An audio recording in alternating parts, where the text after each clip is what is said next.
Okay, we're going to get started a little late, but we're going to get started and get going. I'd like to thank the people who were here yesterday for coming back. Obviously, you enjoyed it, and you still have more questions, which is great. My name's Tom Forstner. I'm the Executive Director of the Lyme Disease Foundation, which is the only national nonprofit organization dedicated to Lyme disease. It's research, promoting research and education for Lyme disease. We've taken over 180,000 calls over the last 3 years from all around the world, basically, looking for more information on Lyme disease.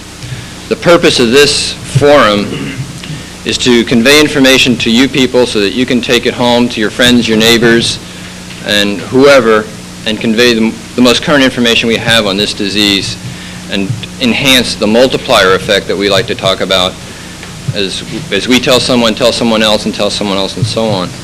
The more information that gets out on Lyme disease, the less people will come down with this disease, hopefully, and we'll all be able to protect ourselves. We're also taping this program. We taped yesterday, and we're going to be taping again today. And it's going to be played on community television here on Long Island, also on public television on Long Island. We don't know what the dates are just yet, but again, what we're trying to do is get the word out to as many people as possible that there are ways you can protect yourselves. There are some methods of prevention that are very important, and we want to empower people with those methods of prevention so they know what the pros and cons of each method are. Yes? No, we don't loan it, unfortunately. We work with the producer to produce it. We sell it along with them, and it's for sale. And there's other paraphernalia up here for sale. There's a scientific packet, an awareness packet of information that you might buy, and then there's also T-shirts and bumper stickers and that sort of thing. What was it? $29.95. I'd like to introduce the congressman from this district, the Honorable George Hochbruckner, from the 1st District of New York. And I'd like to say a couple words about George first, his wife, his aide, and her husband. We've worked with them over the last 3.5 years. The foundation was created 3.5 years ago, and in working with them, we've been very successful together trying to turn public opinion around by doing things like Lyme Awareness Week, increasing funding for research, and some other individual problems as we both go along. We're both coming across different problems, and we're helping one another out with that. And despite the fact that we're not in George's district, he's been very, very helpful, because we do help people in his district, and he helps people in Connecticut by working for Lyme disease and across the country. We are not a Connecticut organization, despite the fact that we're domiciled there. We do work in every community, everywhere, trying to help any person from anywhere. So I'd like to introduce Congressman Hochbruckner.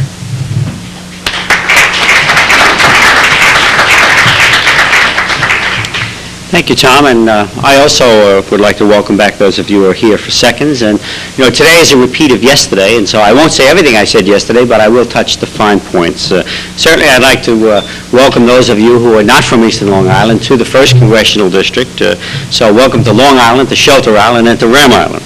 And so we're delighted to have you. And I'm certainly very pleased that Karen and Tom Forstner of the Lyme Disease Foundation have chosen Shelter Island to have this education seminar on, because from my perspective, since we have the highest incidence of Lyme disease in the country on Eastern Long Island, it's very important that we do this, and we do it here. And certainly in light of the fact that we have a grant program that I'll talk about for very shortly for Shelter Island, it's even more important because it gives the local Shelter Island people the opportunity to learn from this array of talent that is we'll be presenting here today. In fact, I was able to sit in on all of the meetings yesterday, which will be duplicated today, and let me tell you, some very interesting things will be presented to you today for your information and knowledge. And when you take experts from New Jersey and Connecticut and other places, and certainly Fort Collins, government folks, and you put all of that together, there's a tremendous amount of information that's available, and obviously all of it to help. And while I will be leaving in a few minutes as soon as I speak, my staff person, Kim Schindler, will be here to be of assistance to anyone. And where is Kim? Is right here. So if anyone needs to capture her, she'll be around for a little bit. The purpose of this seminar is training the educators, and you will be trained. And as I say, we have a tremendous array of talent here, as you will also see. And of course, as many of you are probably aware, I have been referred to as the Lyme disease congressman in Congress. And one of my main roles has been to educate my colleagues. And when I first started to raise the issue of Lyme disease and promote Lyme Disease Awareness Week, which will be July 23rd through 30th this year, when I first started to promote it, many of my colleagues thought that Lyme disease was a citrus disease. And of course, they now know a lot better, and they have been educated. So since Lyme disease is now in 47 states, and many of my colleagues are well aware of it. In fact, we had one of my colleagues, Berkeley Bedell from Iowa, who left the Congress because of the debilitating effects of Lyme disease on him, and he caught it in Virginia on a fishing trip years ago. Now, some of the things that we're doing. Obviously, education is extremely important, and especially since Lyme disease does mimic a variety of other diseases. We have many good doctors on Long Island who understand the symptoms and have been out front promoting the cure and diagnosing people and what have you. And certainly nationally, through the Lyme Borreliosis Foundation, many more doctors are aware of the disease, and they're reducing the confusion that they have between it and other diseases that it does mimic.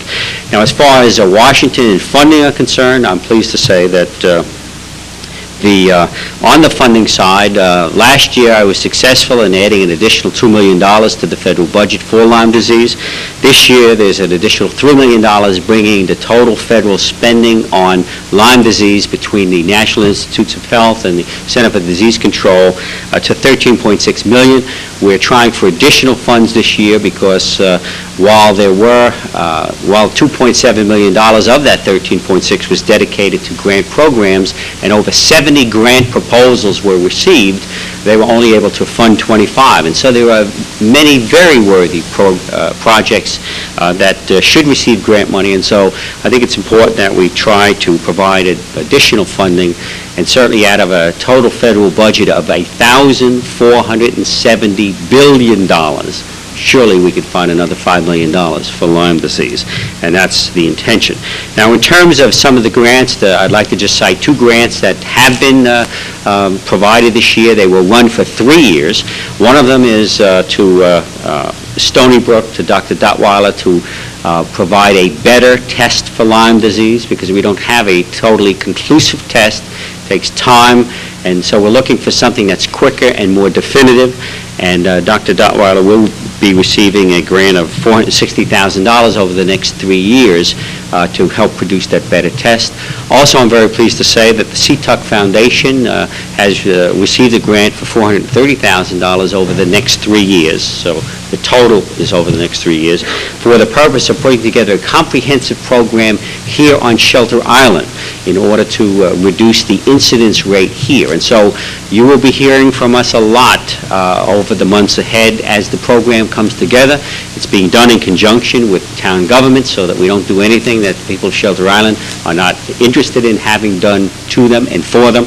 And it will include a variety of programs, from controlling the deer tick itself to affecting the mice and the deer that are the major hosts for the deer tick, as well as personal protection in terms of making available, hopefully as soon as possible, personal protection in that one of the things we've learned from the Army experience is that, for example, all of our troops in the Persian Gulf brought with them Permanone spray for their uniforms and also a DEET-based lotion for their skin. And in fact, we've made some arrangements so that at the Bliss department store here on Shelter Island, you will find basically the DEET-based lotion that you can apply to your skin to repel the ticks.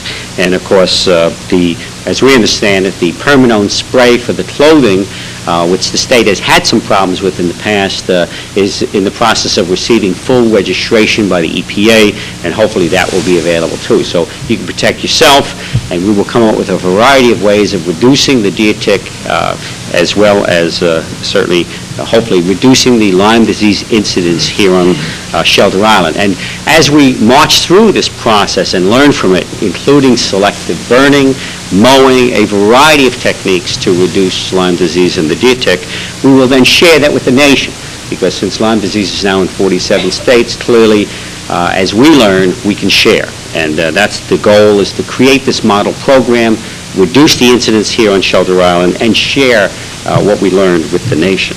Also, I'm happy to report that in this year's Defense Authorization Bill, and I do serve on House Armed Services Committee, there's an additional $800,000 that I put in there. Hopefully we can keep it in the Senate. They'll be addressing the issue next week, and then hopefully the President will blink. But basically the idea is to take $800,000 from the $291 billion defense budget and put that into additional Lyme disease research to further capitalize on what the Army has already invested in protecting the troops in the field. And one of those programs, $200,000 of that $800,000, will in fact be used for a study on with ivermectin and deer to see what we can do if in fact ivermectin is effective in fouling up the biological life cycle of the deer tick, because, as you know, and as you'll see in one of the explanations, the deer tick have a 2-year life cycle, and in the adult phase, they need to engorge themselves on a large mammal, and then, of course, they then release and go to the ground and lay their eggs. And obviously, if we can convince them that they never engorge, then they never let go of the deer, we mess up their life cycle and hopefully take that deer tick and its eggs out of the cycle. And so these are the kinds of experiments that we hope to do. And in this case, rather than do it here on Shelter Island, which was the original plan, it makes a lot of sense to have the Army do it on some remote Army base where we can really keep track of things. And so there is a lot going on, and I'm very happy to be part of it. One last item, you've probably seen this article recently in the New York Times that says plateau reached at 8,000 cases in yearly reports of Lyme disease. Well, I'm not convinced that we have in fact whipped this thing by any means. I suspect what has really happened is that the federal government has defined new rules associated with what is a case of Lyme disease in terms of reportability. And I suspect that since we've seen Lyme disease doubling and tripling each year in recent years, that's still the trend. They've just now changed the rules of how you report a case of Lyme disease. And I suspect what will happen is, while this year's number is a little low, come back next year, you're going to see, under the new rules, a much higher number. So we'd like to think we're whipping it, but I don't think we're there yet. We have a lot of work yet to do. So hopefully, between a better test, hopefully someday a vaccine, along with a variety of things that we're doing to control it specifically, I'm hopeful that we will make a major dent in Lyme disease. And clearly, the Lyme Disease Foundation and the Forschers have provided an extraordinary service to this nation. In fact, when I think back 3.5 years ago, no one knew what Lyme disease was. But today, it has something like an 88% recognition. People know what it is. And that didn't happen accidentally. It happened because people like the Forschers, who had a personal involvement in it, have shared that with the nation, and the net result is we're all better for it. So education is the key. That's what today's all about. And certainly, while I may not be the congressman for some of you in this room, please do regard me as the ombudsman for the issue, and we will certainly do our best to stop it as quickly as possible. And any suggestions you have along the way, we'd be happy to hear. So with that, I thank you very much for your attention and sensitivity, and on with the seminar.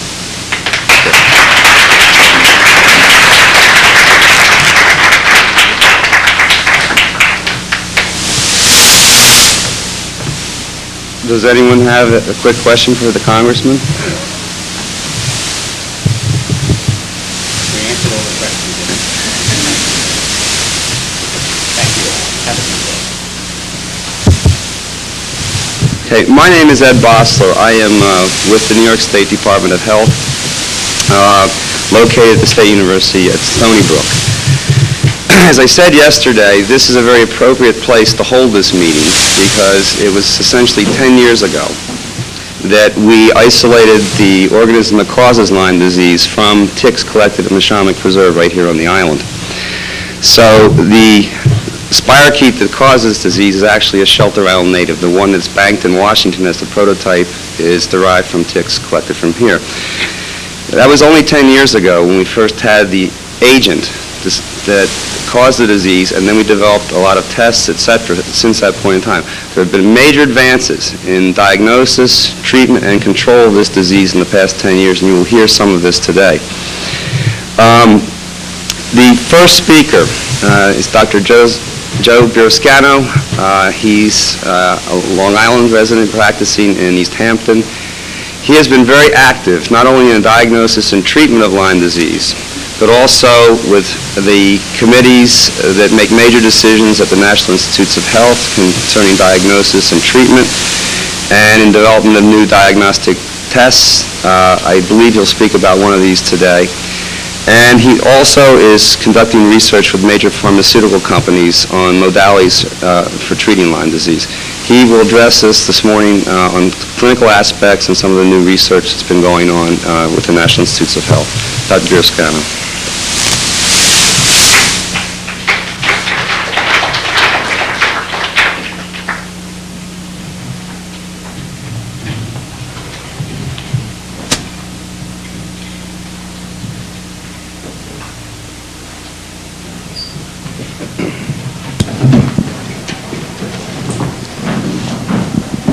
In order for the audio to pick it up on tape, let's use this. Other than that? Hold on.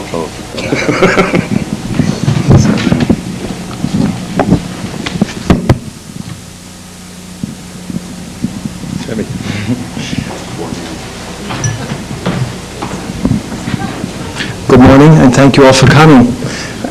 As you heard in the introduction, I am a physician here on Eastern Long Island, and my main focus nowadays has become Lyme disease. Basically 75% or more of my practice is devoted to patients with this illness.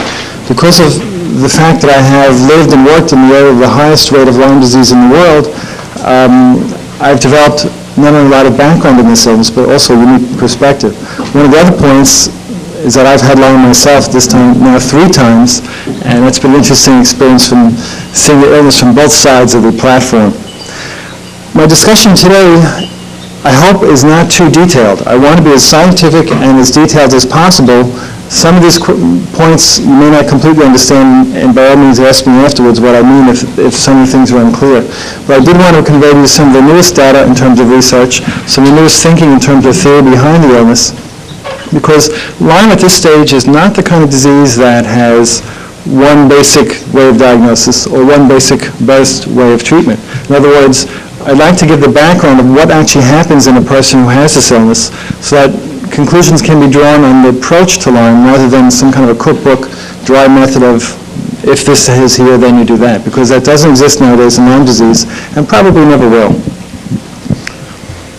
I'll start off by talking about the evolution of the infection itself. On the screen you see a slide of the organism called Borrelia burgdorferi, which is the infectious agent causing Lyme disease. Several important points that we've discovered. First of all, we've had a number of patients, very carefully documented, who contracted Lyme disease within 4 hours or less of having received the tick bite. All teachings based on one study with one animal, not with human beings, said that you needed 1 or 2 days of attachment. We've very, very clearly shown that in as little as 4 hours after attachment, you can acquire Lyme disease from a tick bite. We also know that once the organism, this Borrelia burgdorferi organism, reaches the bloodstream, it's spread to every tissue of the body within minutes. That means that every stage of infection for Lyme involves a disseminated infection of the whole entire body, including not just the bones and the joints, but also the heart, the nervous system, the eyes, and so forth. So earlier teachings about Lyme disease was if you have an early infection, you take a small dose of a mild antibiotic, that's all you need. That's absolutely not true. People who are treated in that way later on came down to having some late complications of Lyme disease because some of the organisms hidden in the deeper parts of the body were not affected by such mild treatment, and chronic Lyme disease did develop. The organism invades into your tissues, hopefully not yours, but into the host's tissues by spreading through the bloodstream and burrowing into the tissues by getting between and possibly even through the cells that line the veins and arteries. There are a number of barriers in the body, so-called blood-brain barrier and barriers around the eye and the joints, which are not respected by the Lyme organism. Once this is in your bloodstream, it goes past all the natural barriers and gets to all parts of the body. Conclusion from all this is that all stages of Lyme disease is a disseminated infection. All stages of Lyme disease need to be treated aggressively with antibiotics and other modalities, as I'll describe. Now, the organism itself causes a very strange infection, unlike any other infection that we deal with commonly today. First of all, the germ grows very, very slowly. And this is important because germs that grow slowly are very difficult to kill and require more prolonged treatment with antibiotics and a stronger attack by the body's immune system. Just as an example, an organism such as a strep throat organism may require a number of minutes to hours to grow and divide and form a colony. In the case of Lyme disease, it's not measured in minutes, but it's measured in days and sometimes months. This organism doesn't grow steadily as you would expect. It has periods of active growth as well as periods of dormancy. This is important because when dormant, the organism is not killed by antibiotics. It's only killed during its active growth phase. A typical scenario is that patients are treated with an antibiotic for 1 to 2, maybe 3 weeks, and the treatment is ended, and the organisms that were active at the time indeed were killed off. However, in many cases, there were dormant organisms who laid behind and became activated once again later on, causing a recurrence of the illness and a relapse. The organism is what's called a gram-negative organism, and it has also a chemical called beta-lactamase. These 2 points dictate the kind of therapy that should be used in Lyme disease. The importance of this is, when Lyme was first recognized as an infection, it was shown to be a spirochete, much like syphilis when you see it under the microscope. However, the syphilis organism is entirely different in terms of what it does to the people who get it, and it's also entirely different in terms of the way the immune system and antibiotics work against it. These qualities of being gram-negative and having this lactamase enzyme inactivate the kinds of antibiotics that are used in syphilis treatment. When Lyme was first discovered to be a spirochete, treatments for Lyme was based on treatments for syphilis because we didn't know any better. Now that we do know better, we know you should not be receiving the type of antibiotics used in syphilis treatment. This is important because many textbooks still have published recommendations on treatment based on the old-fashioned syphilis regimens. Another important point, the infection of Lyme disease is a deep tissue infection. It's very rare indeed to find the organisms in the fluids of the body. You don't find this in the bloodstream very often. You don't find it very often in spinal fluid. It's deep in the tissues. It does not like oxygen and hides away from it in the deepest tissues of the body. This is important again because blood testing looking for the germ is not possible nowadays, and one of the reasons is the testing is not that good yet, but another reason is because the organism doesn't live in the bloodstream except under very rare circumstances. Excuse me, could you possibly slow down and bike it? You're going a little too fast. I'm sorry. I have 2 or 3 hours worth of work to give in once, so I'll do my best. The Lyme organism has been shown and demonstrated to cause an infection of the heart, both within the muscles as well as on the valves themselves. The valves of the heart, when infected, cause a condition called endocarditis. In endocarditis, if you get an infection from, for example, a staph or a strep germ, or one of the more common germs, the treatment that's required for this to clear it up is usually at least a month of antibiotics. In an organism like Lyme disease, which will require several months of treatment when you don't have endocarditis, a heart infection requires an even longer period of treatment. Patients in my practice and others who have heart disease from Lyme and have murmurs from Lyme often require treatment for many months and sometimes years to get over the illness. One of the problems with this organism in terms of getting rid of it from the host is that it can live during parts of its life cycle inside the cells of the body. Most other organisms do not. The importance is that antibiotics do not get inside the cells of the body, and the immune system has a very hard time of killing off such organisms. Therefore, there are times when these germs can't be killed, either by natural defenses or by antibiotics. And again, we have to design better treatment regimens which will take this into account, either by varying the kind of treatments we give or the approach to the illness completely. And again, I'll talk more about this later on. The Lyme germ is called a Borrelia. Borrelia in general are a class of organisms that have periods of activity and dormancy. In Lyme disease, the germ seems to regenerate about every 4 weeks inside the living host. For example, a patient with Lyme disease will notice about 1 week every month they feel the worst, another week every month they feel the best, with 2 weeks in between. Every time the germ seems to come out of hiding and cause a flare of symptoms, you can see with specific blood testing that the organism can undergo a change. And this change makes it difficult for the body to mount a good attack against it with the immune system because every month it seems to be dealing with a new organism. This has effects on not only the symptoms of Lyme, but also on testing for Lyme. By doing tests that try to differentiate an early from a late infection, you can get a false reading of an early infection when in fact a patient has had Lyme for a long time, simply because the germ changed and to the body it looks like a new infection when in fact it's a chronic one. Because the organism does change over a period of time and on a regular basis, patients who have Lyme disease have a bewildering array of symptoms. And not only that, it changes over time. What a patient has this month may be different from what it has next month. This confuses the physicians who are not aware of this, confuses the patients very much so, and also has impact on whether you think a treatment is working. For example, if you have a patient on a certain regimen and within several weeks they get much worse, is it because the regimen is failing or because they're going through a natural cycle of Lyme disease, which again occurs on a monthly basis? When it comes to the tissues of the patients with Lyme disease, some very interesting and very important findings have just been made. First of all, the organism, the spirochete, if you were to take a biopsy, for example, of somebody's heart or their liver or some organ of the body, trying to find the germ, it would be very, very difficult to find this organism. Unlike other infections, these germs are very few and far between inside the body. When the organisms are finally found by searching under the microscope, you see very little reaction associated with it. Normally, if there's an infection in your body, there's a big reaction. You see pus and blood cells and swelling and all sorts of reactions. In Lyme disease, you don't see that. You see very few organisms. When you do find them, they're just sitting there seeming to do very little, if any, damage at all. But the only thing you do see usually is this irritation or an inflammation of the inside lining of the arteries, which is important because in Lyme disease, there have been cases of circulatory problems. For example, the neuropathy or the nerve damage from Lyme is very often caused by lack of blood supply to the nerves rather than direct damage from the infection. There have been increased incidence of strokes in Lyme disease, possibly relating to this also. Again, it's an infection that causes very little tissue damage locally, but has wide-ranging effects. This organism also will persist in the host maybe forever if antibiotics or some form of treatment is not given. A perfect example of this is a lesion called ACA. It's been found in Europe and now in America also that patients who've had Lyme disease that was unrecognized for many, many years can develop a strange rash, usually above the hands or the legs, around the feet, and the skin looks shiny and thinned out. What can be done with this rash is on biopsy, you can recover the living organisms from the rash.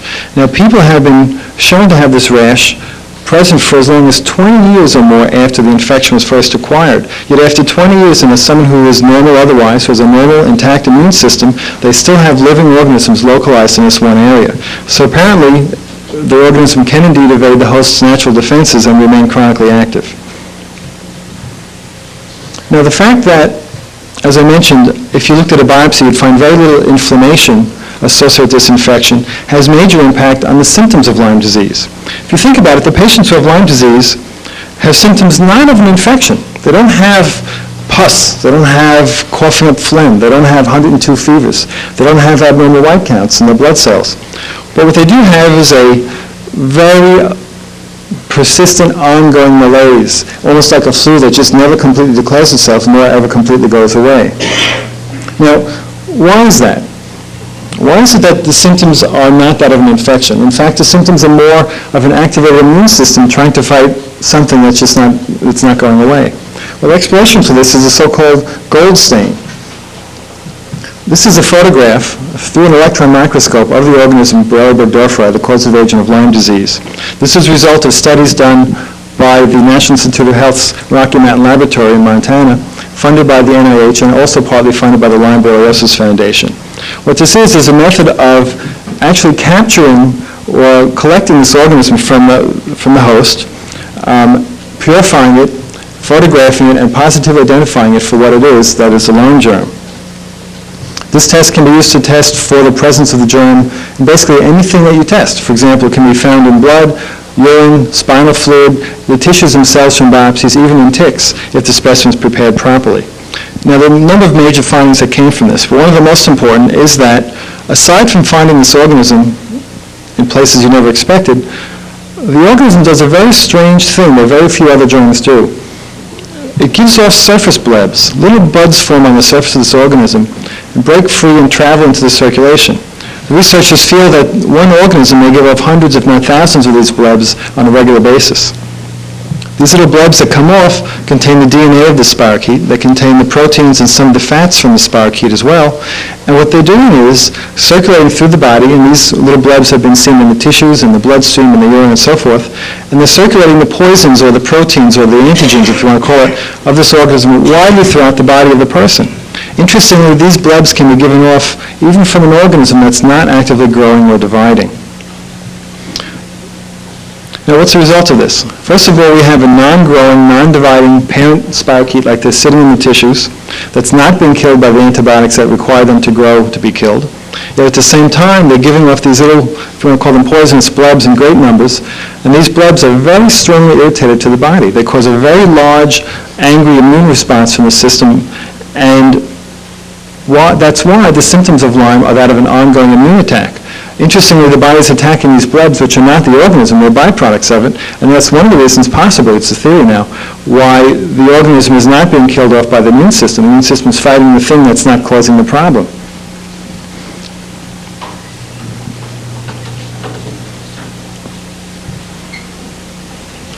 I'm going to go into the diagnosis of Lyme. Yeah. Those blebs more likely to increase during treatment? There's an early notion that sometimes the increase in symptomology might be a result of treatment that poisons and toxins given off by the spirochete. Blood production is independent of antibiotic usage in general. There are some antibiotics that kill organisms by dissolving the cell wall that surrounds them, causing them to burst. Blebs do not have cell walls and are not killed off or eliminated by that type of treatment. There are other antibiotics that kill off germs by stopping them from producing protein, or at least by slowing it down. Those antibiotics, in the case of Lyme disease, and I'll talk about this a little bit later, they don't actually kill the germ, they just stop them from growing. Those antibiotics can decrease the number of blebs being produced, but actually don't have a major impact on clearing the infection once and for all. The reaction you talked about with treatment that is getting worse when medications have begun has been named the Herxheimer reaction. It's not exactly a proper description, but that's the term that's been given to it. And it's caused by the killing off of the spirochetes from treatment. The spirochetes, number one, break up into small pieces. Internal contents of the germs are released into the circulation, and you're getting more poisons or more exposure of the body by these organisms and parts of the organism, causing the immune system to react even more strongly. One other feature is that the germ that causes Lyme, when it's attacked by the body's immune system, the antibodies of the immune system engulf the organism more or less like a lock and key. When antibiotics are given, the organisms are released from this lock and key, and more proteins and more organisms are exposed to the body's immune system, causing the reaction to increase. So it's a very detailed and very difficult thing to understand, but the blood production is completely different from that so-called Herxheimer reaction. We'll talk a little bit more about both of those things, so try and bear with me if you can. I want to talk about diagnosis. And the basic point I have to make from the very, very beginning is that Lyme disease is a clinical diagnosis. There's not only one test or group of tests that's 100% definitive for the diagnosis of Lyme, and the way the diagnosis is made is a process that may require more than one visit to the doctor. In fact, in some patients' cases, it requires dozens of visits. It requires a number of tests to prove that you don't have some other illness, as well as tests directly related to Lyme disease. Now, when you see the slide here, this is an engorged deer tick, the type that can transmit Lyme disease. And here it is already engorged and enlarged and still no bigger than the size of the head of a pin. So in other words, the bite that you get can be very difficult to find. In my practice, less than half the patients with Lyme disease remember ever being bitten. Likewise, people talk about the rash of Lyme disease. Less than half of my patients actually remember having had the rash, either because it didn't occur, which it doesn't always do, or maybe it occurred somewhere where you can't see it, such as in the scalp. There are other ways of acquiring Lyme disease besides tick bites. It's been proven now that biting flies, such as deer flies, sandflies, potentially can harbor the organism. There's been a reported case now of Lyme disease transmission by such a bite. It's also known that fleas, for example, can harbor the organism. It's not known whether you can contract Lyme disease from a flea bite. Lyme disease can definitely be transmitted through pregnancy. Transplacental passage of this organism, just as in syphilis, has been demonstrated and is known to occur. And we've seen cases where patients have developed Lyme disease during pregnancy and had children affected by the Lyme as well. It's unfortunate because you can miss cases of Lyme disease very easily, as you now are becoming to understand, and infected pregnant women can have problems. You can have deformed babies, there can be stillbirth, there can be problems with the children after birth, including sudden infant death and so forth, and this has been reported in the literature many times. The good news, though, is that the occurrence of this is on the low side. Most people nowadays are aware and they're not feeling well and do seek treatment, and it's also known that if proper treatment that means aggressive treatment is given to the pregnant mother with Lyme disease, often a good outcome is obtained. In my own practice, I've treated dozens of women with Lyme disease in pregnancy and have not, I hate to jinx myself, knock on wood, have not had a single bad outcome. Again, because if the illness is recognized and properly treated, most adverse outcomes can be avoided. Yeah. I know there's been anecdotal cases in the literature about what you just said, but isn't it true that the CDC still doesn't acknowledge the correlation or the relationship? Well, the CDC doesn't acknowledge that, but you have to understand the CDC is the arm of the government that deals with statistics and reporting and collecting of data. They're not a scientific organization in the sense of the NIH, which does actual research, which looks into, infected people and going through the literature. But the fact is there are a number of reports in the literature that do describe transplacental passage of Lyme disease and adverse outcomes, both in America as well as in Europe. Why the CDC doesn't acknowledge that, I don't really know. It might be a political reason. I just don't know. Now, the rash of Lyme disease, I could spend hours on just that alone. I will not. But the basic point about the rash is that it can assume a number of different appearances. It can assume a target configuration, can assume a halo, such as the one you see on the slide. It can be uniform throughout the whole entire diameter of it. The rash can have a scab center or vesicular center as well as being plain. Usually it has no sensation at all, but some people do say it stings a bit or it can itch. When it's found on the lower extremities, it's often purplish. And in the case where the tick bites over a vein or artery, you might see a bruise at the side of the tick bite. Important things to know about the rash are that it does not appear right away. If you receive a bite and find a small little red welt, well, that's not a Lyme disease rash. The earliest reported case of a true Lyme disease rash by Dr. Berger is within 4 days of the bite, but the average is more like 11 days after the bite. So an instantaneous rash after bite usually is not this. If you do have remembrance of some type of insect bite, especially a tick bite, and a week or two later you start to develop a rash, then that might be more suspicious for Lyme disease. The Lyme disease rash is small initially and usually enlarges in diameter as time goes on, and even without treatment will fade away. The rash can persist usually for at least a week or two and can persist for even months. Question? Is there an explanation for why some individuals do not develop the rash? No, there is not. Some people develop the rash repeatedly, others never develop the rash, and some patients develop multiple rashes from a single bite. Some researchers thought it may relate to the host itself in terms of the genetic predisposition or the way the bite was or the strain of the germ, a number of different things, but nothing's been proven. Yes? Have you seen localized phlebitis? Oh, yes. Yes. Phlebitis is a blood clotting effect from some local inflammation and irritation. As you can see from this rash, it is very highly inflammatory and irritative, and underlying veins can be affected. And as I explained before, patients with Lyme disease tend to have clotting problems to begin with, where the blood tends to clot more, and that is a predisposition for phlebitis. But you have to understand, though, that by seeing 1 or 2 cases out of maybe 1,000 or 1,200 patients doesn't mean it's a real big incidence, but it can happen. Just like any bump or scrape can cause a phlebitis. It's not a big part of Lyme disease. Obviously, with a central point from the bite, if visually you can see that there was some kind of insect bite and the phlebitis, and then several weeks down the line, blood test. I have seen that, yeah. I have seen that. Jeff, have you seen that children have less tendency to have a typical EM rash? Because Fermenti, the first one to report EM in the U.S., said that children were less likely to have rashes than adults. Are you finding the same thing here? The question is it possible that children are less likely to show a rash than adults? I don't have any firm statistics on this, but my gut feeling is that it's correct. We have a number of children in our communities who get bitten by ticks many times through the summer and maybe throughout the year, and very few of them do develop rashes, but a good percentage of them do have Lyme disease. There's some interesting data I'll present to you in a moment about an experiment done with horses that might shed some light on this. The symptoms of Lyme disease, unfortunately, are not specific. Aside from the rash, which I showed you can be variable in appearance and may not occur at all, otherwise the symptoms of Lyme disease are not at all specific. The point about the illness and the symptoms is that they're of a multi-system nature. In other words, there are effects on joints, on nervous system, on the heart, on all different parts of the body.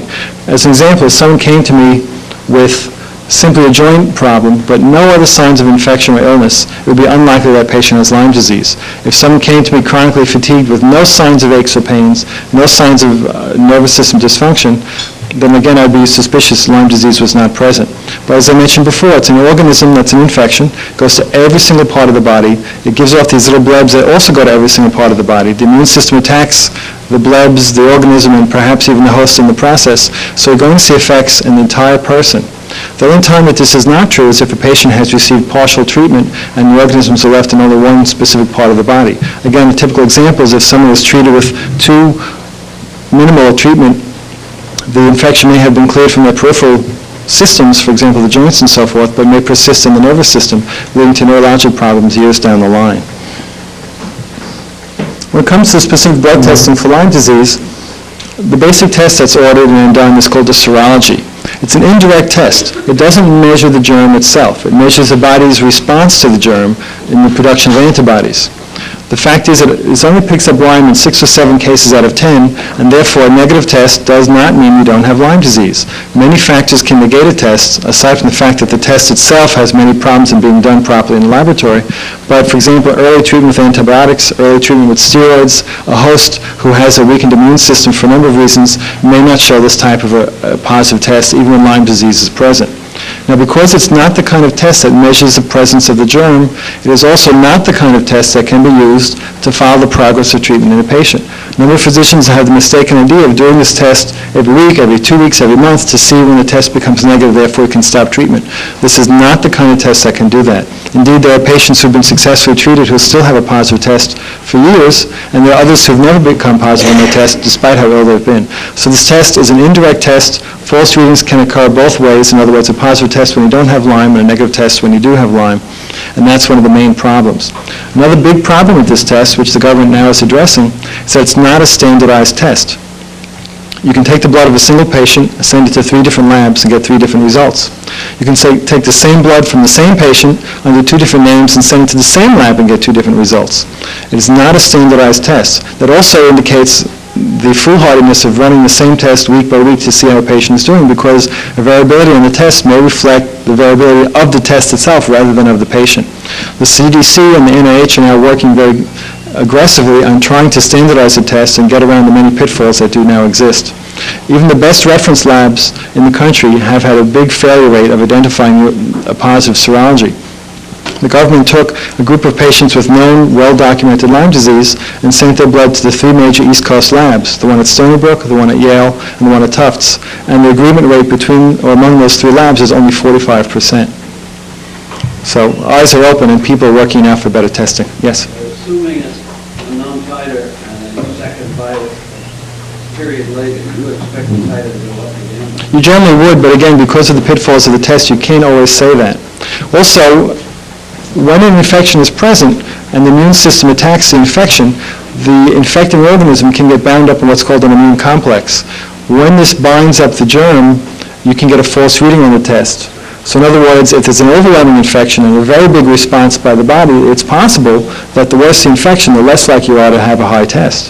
And we've seen many times patients with Lyme disease who have a low level on the test or even a negative test, once they're treated and starting to feel better, the test numbers indeed get higher or go from negative to positive once treatment is begun, and only over a period of time after that does it go down.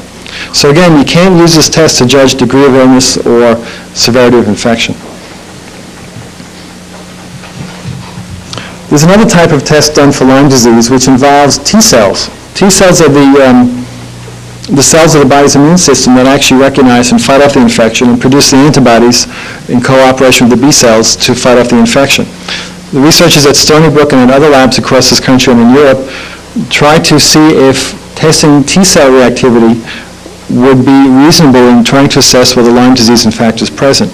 What they would do is take T cells from a patient and stimulate them with known stimulants as well as with Lyme disease germs and compare that to people who don't have Lyme and see if people with Lyme show a higher degree of stimulation. The thing that made this test interesting is that some patients who have a negative standard blood test for Lyme will show positive in this. However, this is an experimental test only. It's not used for routine diagnosis. First of all, it's a very difficult test to run. It takes a technician sometimes 2 weeks of steady hands-on work to get the test done. Stony Brook now charges over $400 per test. There's never been a formal study in any laboratory in any part of this whole world that tested how accurate this one method is. Whether you get false readings one way or another, it's never been known. My own experience is that it is a helpful test, but just like to serologies, false readings can occur. Because it's expensive, because it takes a long time to do, and because it's not generally available, and also because its accuracy is not known, it is not used in routine diagnosis. It's a research test only. Another research test is a urine test for Lyme disease. It's been known for years that the germ of Lyme disease and the byproducts of the infection can be present in the urine of animals as well as people. This was taken advantage of by designing a test that would measure the byproducts of the organism in the urine. The first types of tests that were done are chemical tests, and because it is actually testing for the germ itself, it is a direct test and held a lot of promise for being something unique and valuable. We find in our research that it is more sensitive than the standard blood test and a little bit more specific for Lyme disease when a positive test does occur. Also, the test usually becomes positive sooner in the course of an infection. However, the test is not that accurate. First of all, it's a very difficult test to do. The urine has to be collected by the patient at home, has to be first urine of the morning. The patient should be pre-treated with an antibiotic for several days to flush more organisms out. The urine has to be frozen solid and kept frozen until it's sent all the way to California by express mail. It's a very cumbersome test to do. Anytime a patient with Lyme disease has been on antibiotics, even small amounts, this test is no longer valid. And we found that it can be useful in some select patients in making the diagnosis, but once you have someone on treatment, it takes months of no antibiotics for this test to become positive again if someone still has active Lyme. This test has only been through one formal study, and because it does not have FDA approval and not widely available, it's not held out as a major promise for Lyme disease right now. It is also a helpful test that some physicians have access to, but as I said before, there is no one test that's a gold standard. Another technology you might have heard about is what's called PCR. It's a technique where the DNA of the germ you're looking for is identified and then amplified from the host in terms of the tissues or blood or whatever. And because DNA is specific for the type of germ you're looking for, it holds great promise for being a very sensitive test. The advantage is it is a direct test. In other words, you are measuring the germ itself. You can be testing the blood, the spinal fluid, urine, the tissues themselves if a biopsy is taken. Fluid from joints, for example, from knee fluid can be tested. The ticks themselves can be tested. The problem, though, is that when you test for the DNA of the organism, you're not testing the whole entire DNA molecule. You're testing a fragment of it. Now, if you make the test too sensitive, what happens is you pick up other germs besides a Lyme disease germ. If you make the test more specific for Lyme disease, because there are a number of different strains of the organism, you're going to miss some of the germs that do indeed cause Lyme, but are excluded by a too specific test. Another problem with this is what's called sampling error. As I explained before, the organisms in the body are very low in number, very difficult to find, and usually do not exist in bodily fluids such as the blood. Therefore, when we do PCR testing for routine diagnosis, when we do PCR testing in our research, we don't use it for diagnosis. The laboratory that collects the blood runs the PCR test 9 different times in the blood before it has enough confidence to say it's a positive or a negative. It turns out that some of the components of blood itself negates the validity of this test, so a lot of pitfalls to doing it. It's not yet commercially available. Apparently there's some dispute over who owns the patent rights and how to commercialize this whole thing. And when the test finally comes online, if it ever does, it will be extremely expensive. I don't know how much any one test would cost, but if you have to take one blood test and test it 9 separate times to be confident, you can imagine the cost will be very high. What about culturing the germ? If you have a sore throat, you get a throat culture done to see is a germ present or not. If you have a bladder infection, you get a urine test. Is there a bladder infection or not? Why can't you do this with Lyme disease? First of all, the germ grows very, very slowly. Laboratories that use culturing for routine research will not even make a diagnosis until at least 6 weeks have gone by. It's been the experience of Dr. McDonald at Southampton Hospital that a patient who had the rash of Lyme that was biopsied kept the organism or kept the biopsy in culture for 10 and a half months before the germ started to grow. So it's not the kind of test you're going to say, oh, please take my biopsy or take my blood, I want to do a culture on it. You might have to wait almost a year to get a result out of it. The problem also is that the organism of Lyme is very, very difficult to grow outside of a living animal or a person. The best requirements in terms of nutritional support and oxygen levels and so forth to keep the germ alive in the test tube are not well worked out.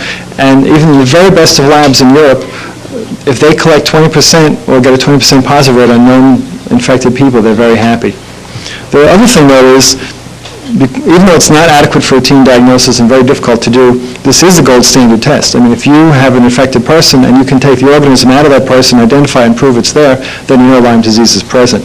Again, culturing is not routinely done because of all the problems I mentioned, but when you have a research project and you want to know for sure what's really going on, this is the only way to really do it and know it's true.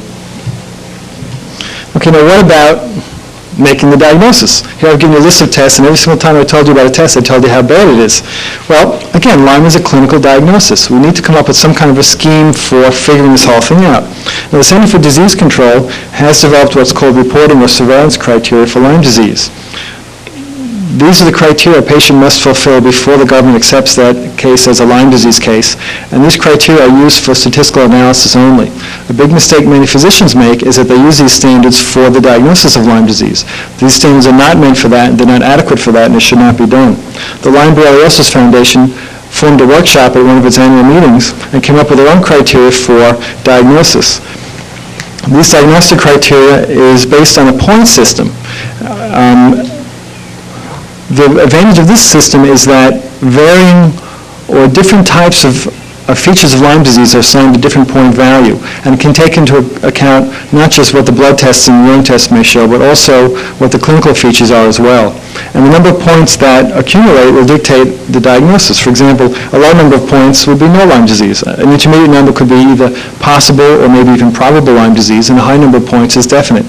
This scheme also has the advantage of being adaptable and flexible enough so as future tests and new methods are devised, they can be included in the scheme. This is a type of scheme that's now been widely distributed by the Lyme Foundation. More and more physicians are using it. And if your physician doesn't know about it, I suggest you have them contact the foundation for the specifics. So what's the conclusion? It's a clinical diagnosis. The tests are only an adjunct in diagnosing Lyme disease. A negative test with real Lyme disease, so-called seronegativity, is real. It does occur quite often. And the physicians have to rely on clinical feel and old-fashioned doctoring and not try and pigeonhole every patient into some kind of a category based on what their tests show. What are the recommendations? A very careful and detailed history has to be taken of the patient, starting from the very beginning of their illness, even if it might have been 10 or 20 years ago. I often have my patients keep daily diaries of how they're feeling and what's going on, along with a temperature record to see if, in fact, they still show signs of the low-grade fevers that are present in Lyme. If you're doing testing, often more than one type of test needs to be done. Often more than one laboratory needs to be used because, again, the laboratories are not that standardized and testing is not that good. But when it comes down to the bottom line, sometimes you never really know. In some cases, you may be tempted to use a clinical trial of antibiotics. Again, controversial, but sometimes that's all you have left to do. It's not that bad, though, because, as I mentioned, after antibiotic treatment, some patients with negative tests do become positive. That occurs about 36% of the time. So in some cases, antibiotic trials are necessary. Okay, what about treating Lyme disease? If you thought diagnosis was difficult, treatment is even worse. Again, you can't make Lyme disease into some kind of a cookbook, and you can't say, well, this is a category, this is a treatment, and that's the outcome, because it doesn't work that way. No one treatment is 100% effective. I just upped my volume here. No one treatment is 100% effective. There's no specific test that we have to follow the progress of your therapy, as I mentioned before. You can't take an X-ray every week. You can't do a blood test every month.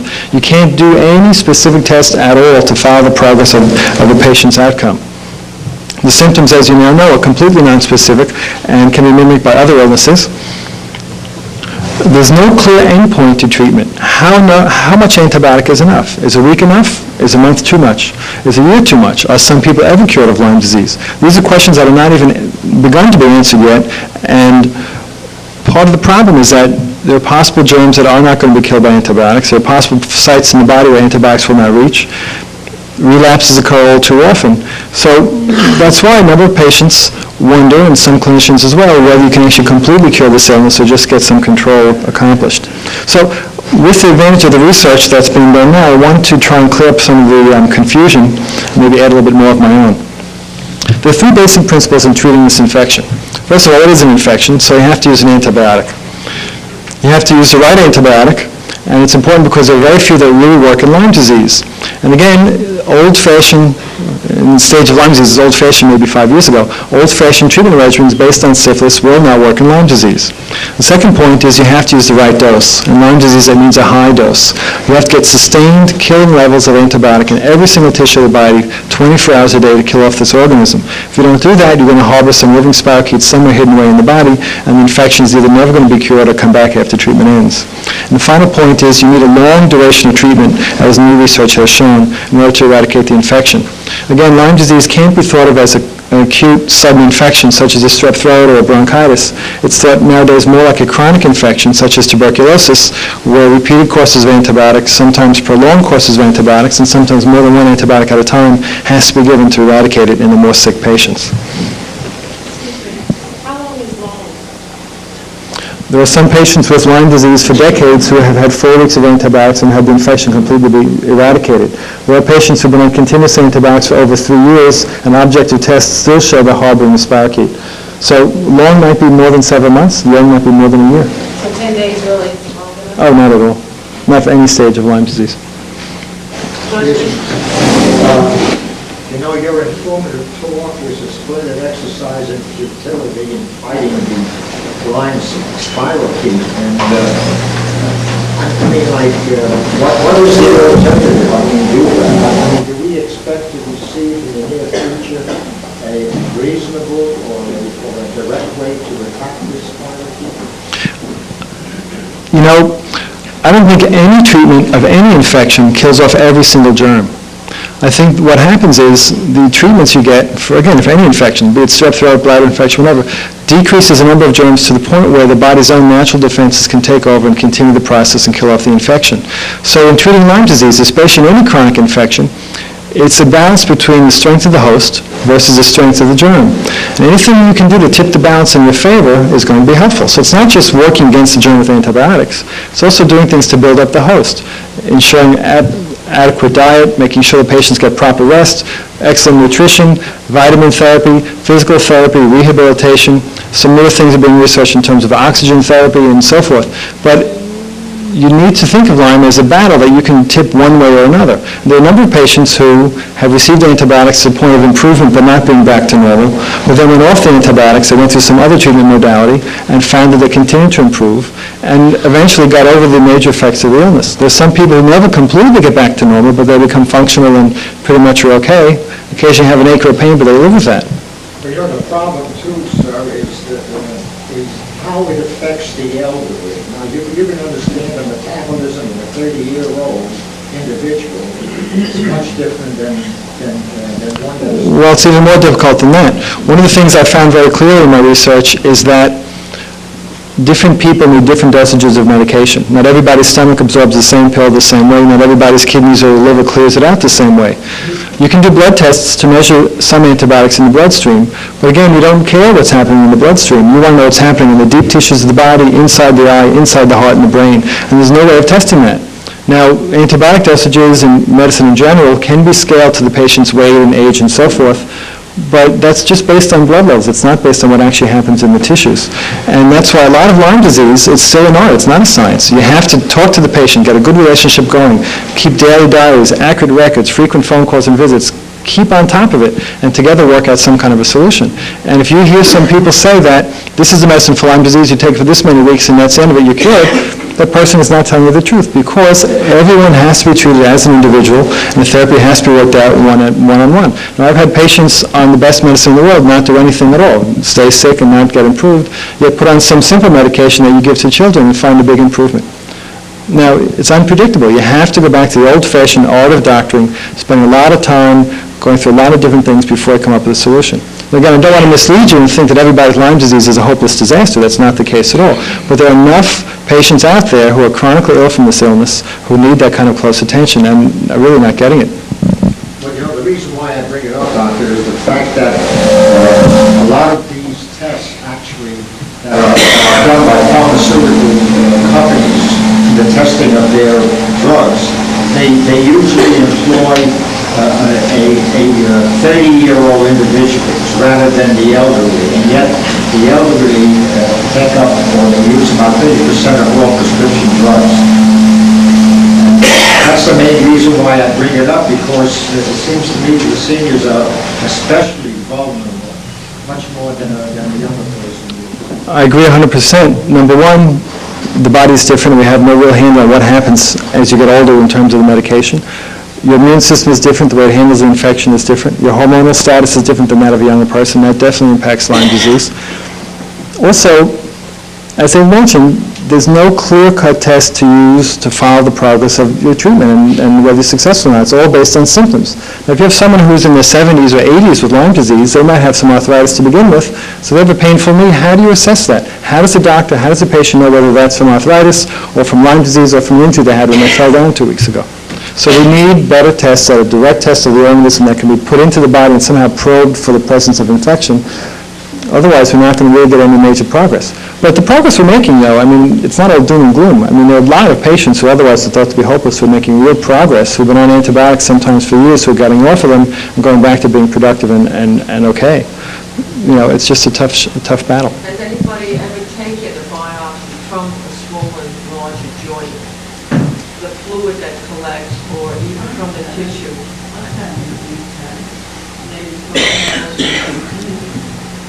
Again, a couple of points I made. Sure, they've tried this in people as well as animals. A couple of points. Number one, the organisms are very small in number, very hard to find them. For example, a researcher takes a biopsy like from skin where you expect to find the germs.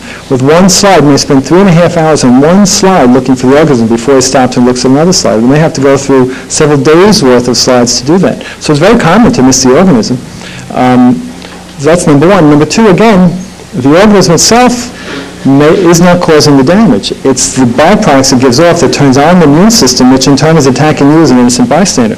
So you might have a swollen, inflamed, infected joint with very few organisms to be demonstrated, but you still have a big attack going on.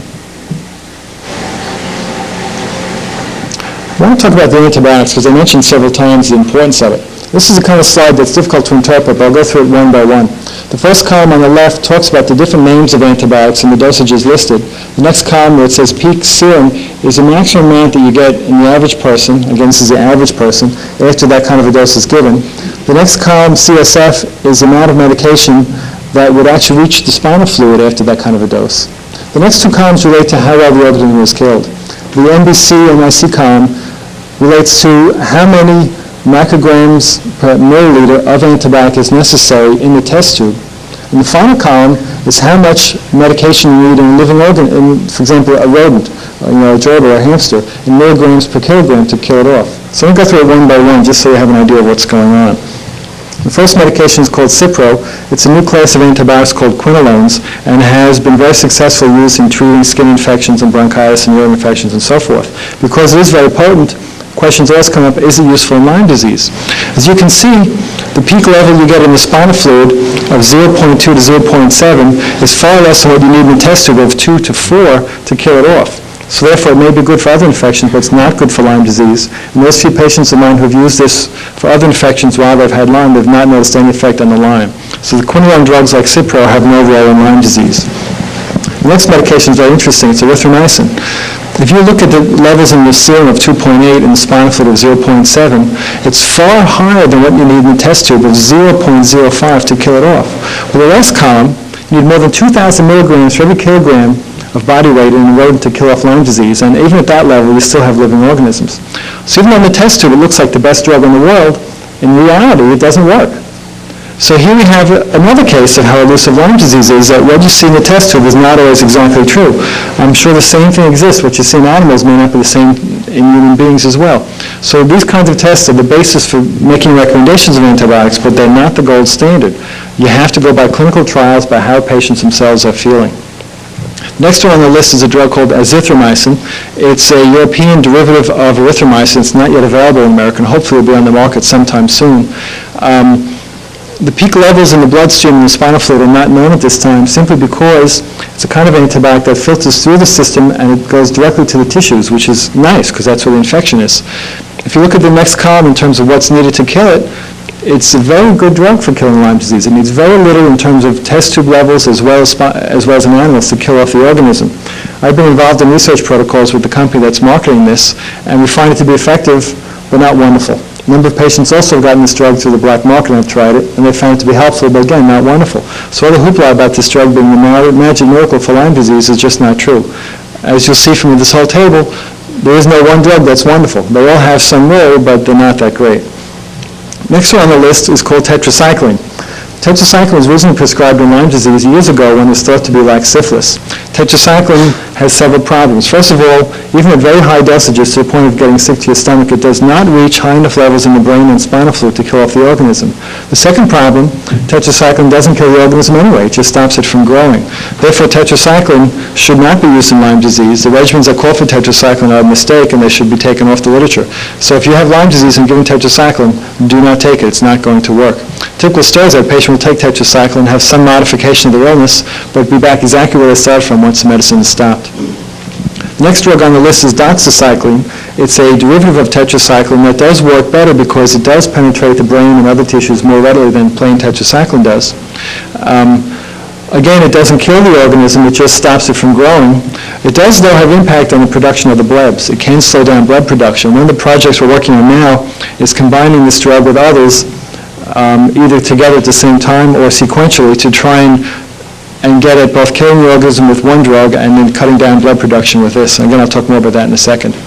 The next two on the list, penicillin G and penicillin V, whether given orally or IV, does not work well in Lyme disease. Again, this came from the syphilis corollary, which we now know is not correct. Syphilis does not, look in the last column, 1,900 milligrams per kilogram of body weight of penicillin, and the organisms are still alive in the animals. As I mentioned, the Lyme germ is what's called gram-negative. Penicillin does not kill gram-negative germs. The organism has what's called beta-lactamase, which dissolves penicillin, and therefore penicillin is not a good choice. People get penicillin and will not be cured of Lyme disease in general, so don't let that be chosen.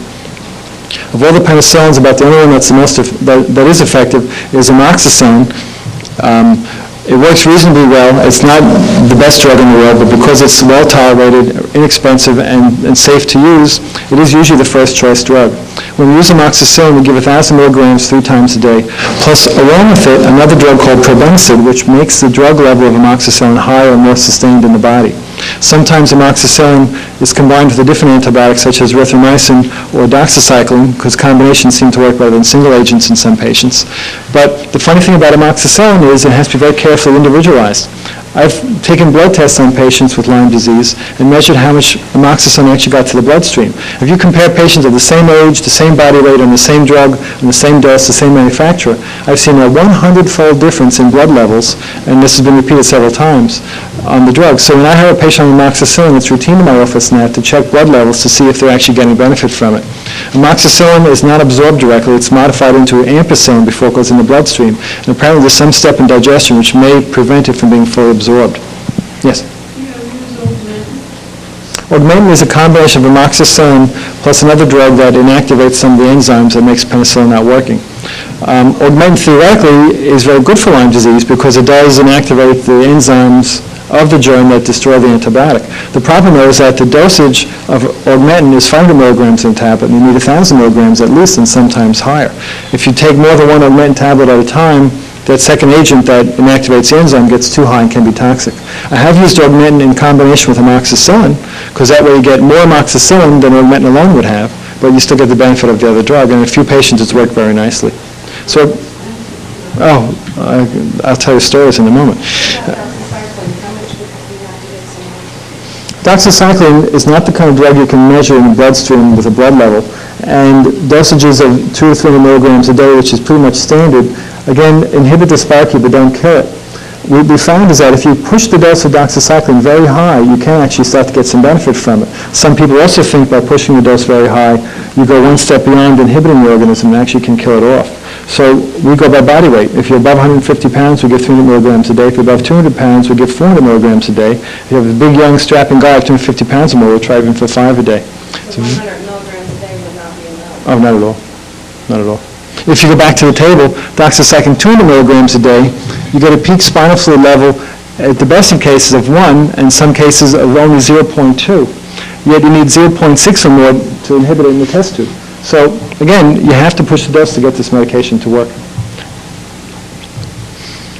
Now, the drugs called cephalosporins are semi-synthetic penicillin derivatives, and they're the ones that seem to be the most effective nowadays in treating Lyme disease.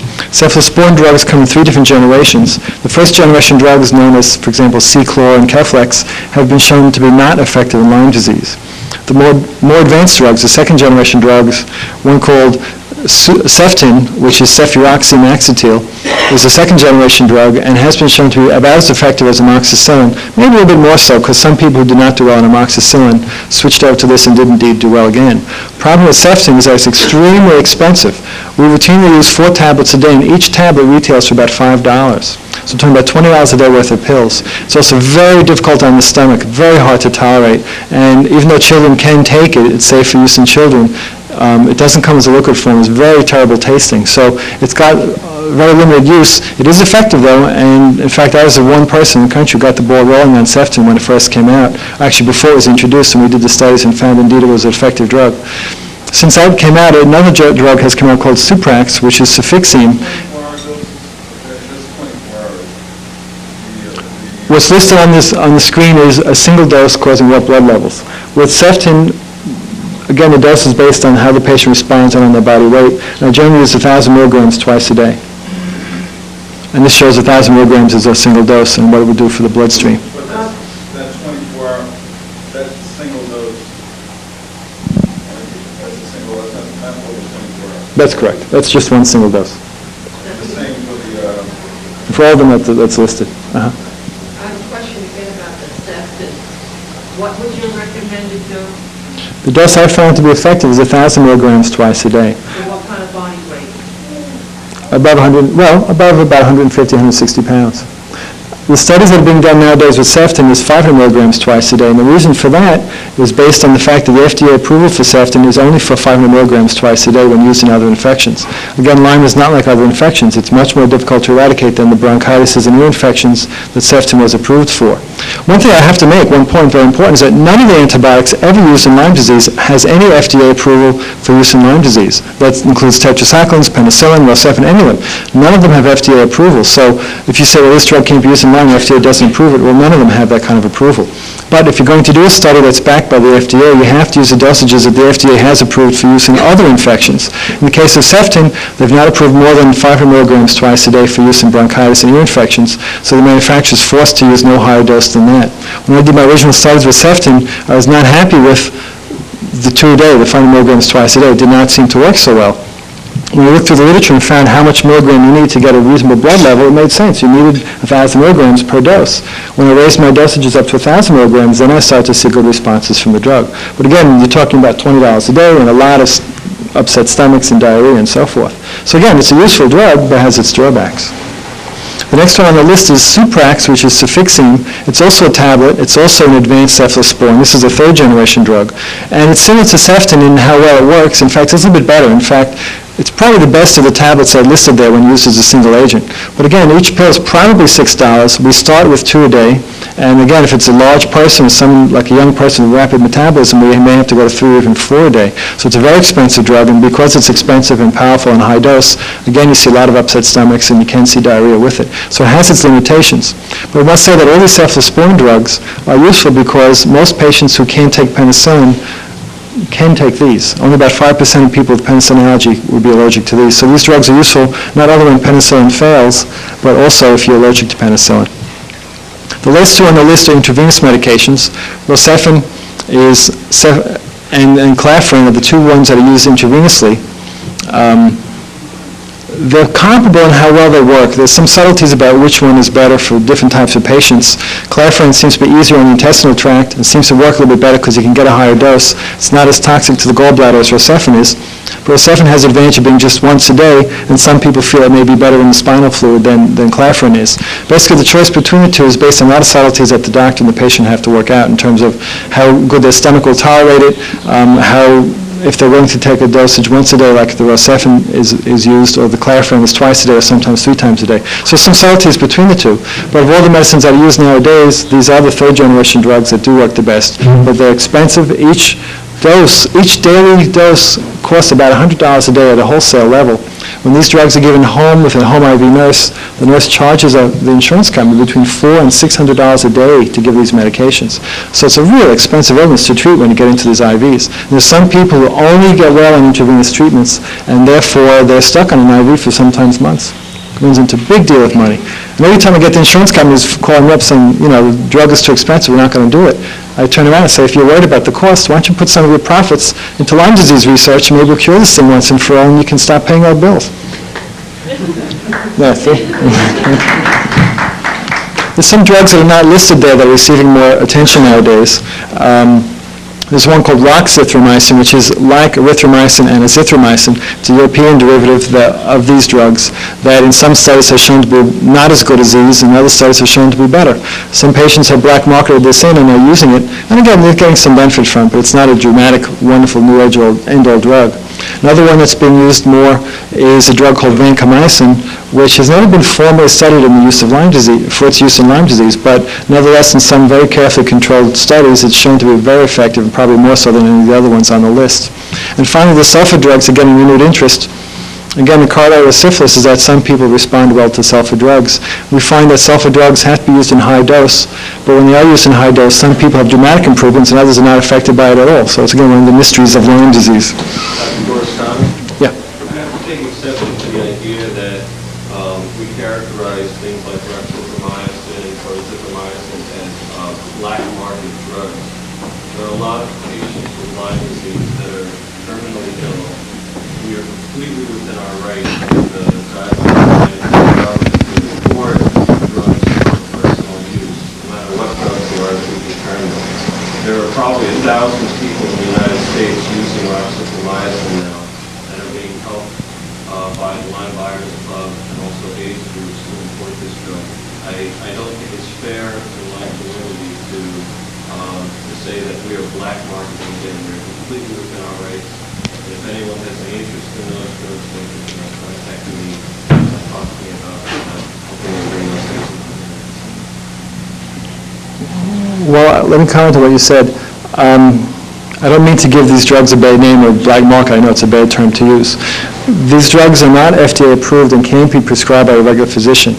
Under one of the drug acts, you can get a 3-month supply at a time through one of the importation groups, such as the AIDS group and so forth, with a doctor's approval. You have to have a prescription from your physician. Then you can legally use the drug under a supervised setting.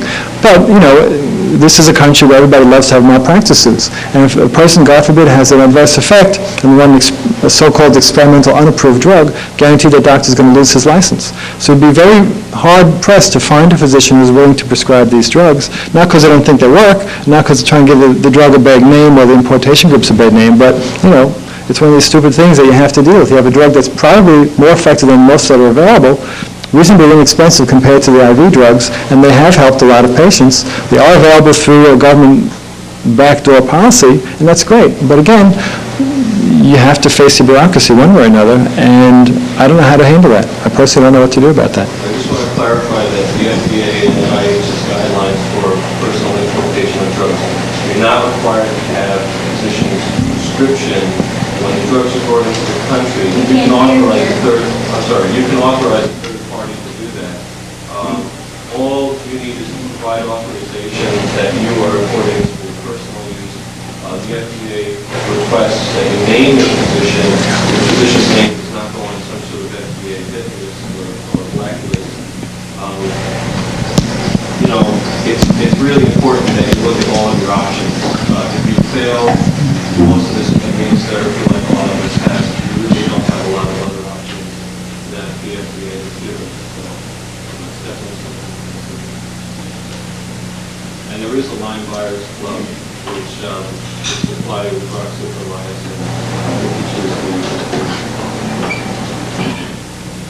Questions?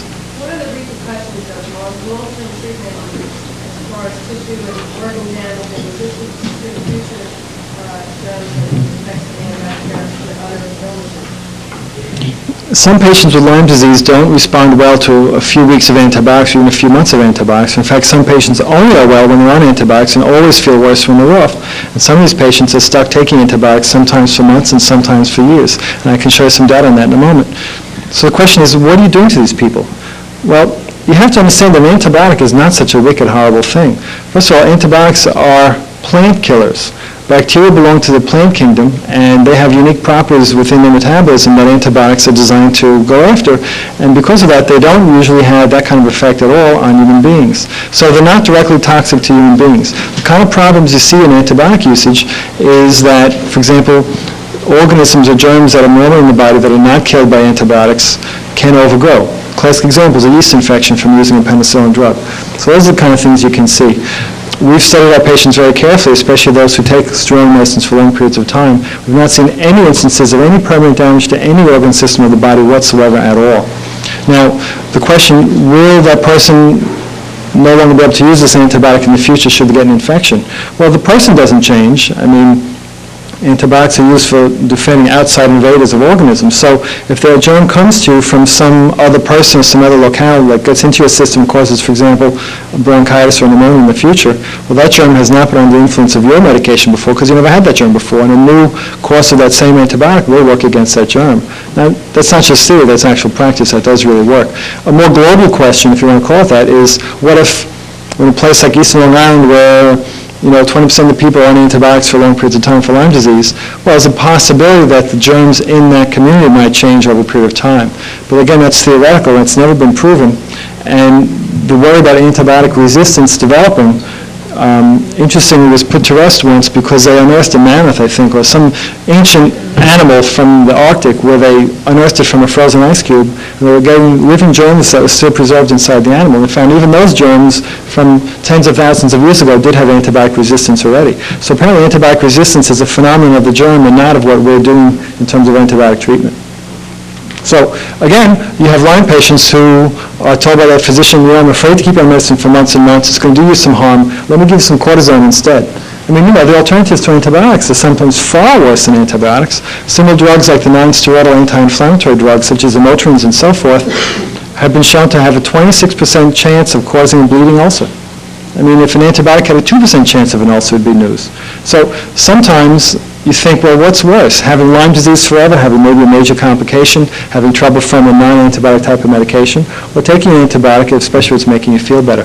So a lot of controversy exists about this, and I have some more data I want to show you that relates to it. But basically, I've not seen any damage whatsoever in any patient from long-term use of antibiotics at all. I've heard that some antibiotics may have anti-inflammatory properties that might make an individual feel more comfortable, and that's the explanation for when you're off, knee swelling or your joint pain becomes an issue again, and when you're on, it's quieting. You heard The tetracycline drugs as a class are very mildly anti-inflammatory, and years ago were used for treating rheumatoid because of that quality, separate from the antibiotic effect. I have a few minutes left, so let me do some very quick things here.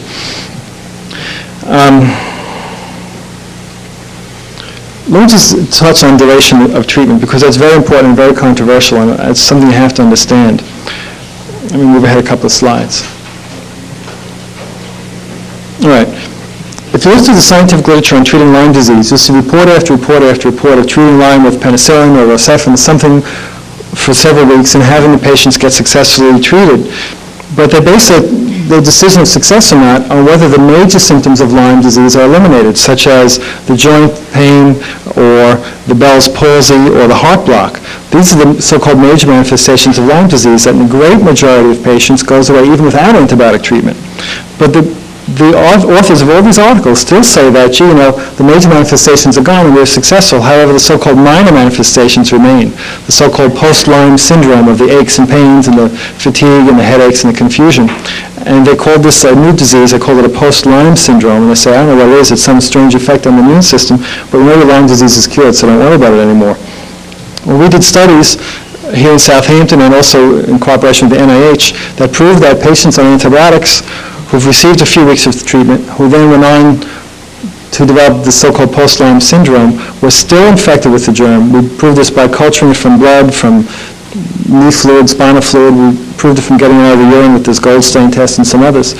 So we have pretty much proven the fact that in a great number of patients who are still sick after treatment ends, still are harboring the disease. And I personally don't believe in any such thing as a post-Lyme syndrome. I think it's an ongoing infection. My research has shown that the longer you treat somebody with an antibiotic, the more effective it turns out to be. Let me just go back because this is another important slide. I studied patients who were treated with antibiotics for 60 days or less. Those treated with doxycycline, only 3 out of 105 had a successful outcome based on coming back completely to normal after treatment. And all 3 of those patients had at least 45 days of antibiotics. Nobody with tetracycline, nobody with oral penicillin, and only 15 out of 108 treated with amoxicillin again reached that same endpoint of being completely fine and back to normal. And each of those 15 with amoxicillin had at least 30 days. With IV therapy, the same thing was true. People were given intravenous antibiotics for as long as 6 weeks, and although the illness was modified and in many cases lessened, they were not back to normal. They still had some kind of post-Lyme sequela. And some of these patients, actually 26 of them, were still able to culture living organisms from the bloodstream after their therapy ended.